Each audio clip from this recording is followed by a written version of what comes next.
base jumping is a sport, it is like a challenge, but it also is like an art form. It's like finding that object, getting onto that object, jumping it safely. Having that experience as a whole is what base jumping is. It's not just that release of the building or the antenna or the span of the earth. It's that connection you have with getting used to having everything and then letting it go. The way you feel before a jump changes drastically from the time that you're trying to find the jump, where you're like, get excited, you're like, I can't wait to jump that. And then you're driving there and you get excited again, and then you get nervous thinking about it.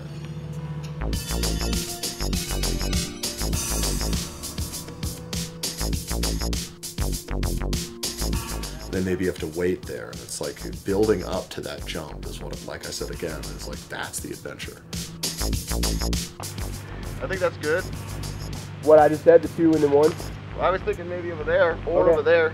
Tower projects in Moab have basically been my main focus for many years now, and I just go around word of mouth, I search books, I have lots of books on towers, guidebooks. Now I want to go one step further and take the towers, climb them, but I'd also like to jump off of them. So the cool thing about this location that I just found is that it's legal to do all of that stuff.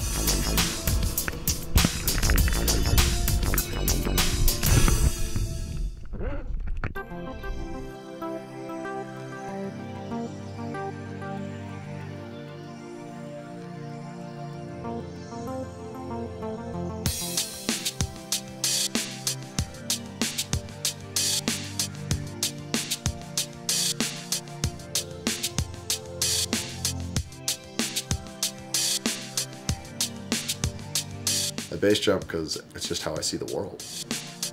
I like to see the world as if nobody existed. Some people can go and base jump the same bridge for their whole life and be totally satisfied. Some people like me have a hard time controlling their energy and just go and jump whatever the fuck. The reason why all the stuff is illegal is just safety. It's because people, they don't know. They don't have a sense of judgment. It's like they can't judge what we're doing because they have no idea what we're doing.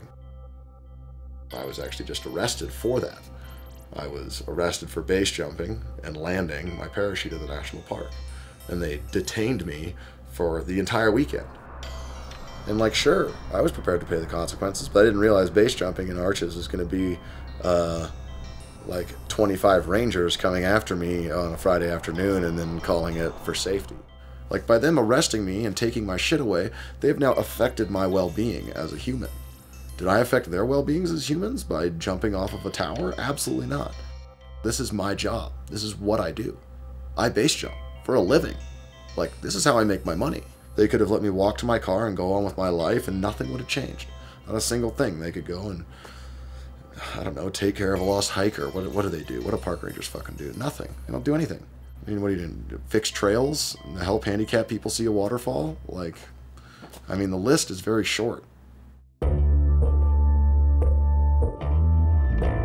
You don't know how long you're going to live. You don't know how long your friends are going to live. You don't know who you're going to see next. It makes you really understand how important life is.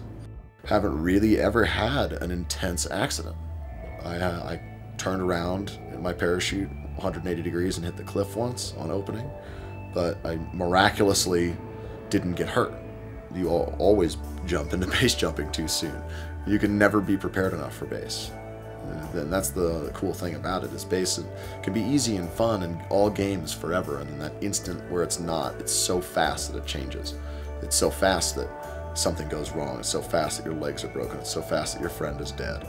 It's like snap, snap. It shows you the worst and the best of people immediately. There have been like 3 jumps which changed my life negatively, and those experiences are heavily negative at first. You have no point in your brain at which you're like, this is a positive experience. It's not. But everything else is. Everything else is shared. Getting there, hiking, finding, talking about it afterwards. That's what base jumping is about, the adventure. That's the main point of base jumping. Make it 30 years. That's the challenge. See you guys.